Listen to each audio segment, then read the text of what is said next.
রাজ্য ও রেল সংঘাতের জেরে দীর্ঘদিন ধরে থমকে চিংড়িঘাটা মেট্রোর অরেঞ্জ লাইনের কাজ। মাত্র 366 মিটার কাজ আর কিছুতেই শেষ করা যাচ্ছিল না।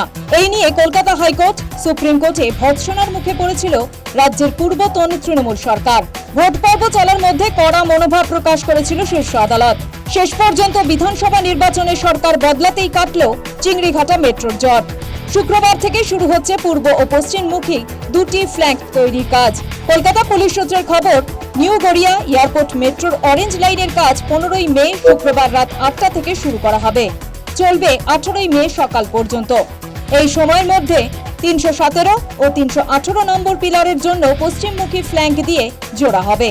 পূর্বমুখী ফ্ল্যাঙ্কের জন্য পরবর্তী ধাপের কাজ শুরু হবে 22 তারিখ রাত 8টা থেকে, চলবে 25শে মে সকাল 8টা পর্যন্ত।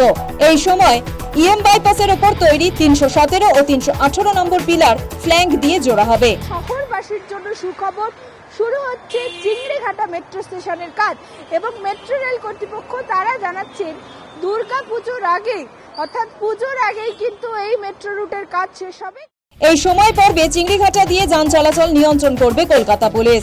স্বাভাবিকভাবেই সরকার পরিবর্তন এবং সরকার পরিবর্তনের পরে যে একেবারে বহু প্রতীক্ষিত মেট্রো স্টেশনের কাজ যা দীর্ঘদিন ধরে আটকে ছিল তা কিন্তু অবশেষে শুরু হতে চলেছে।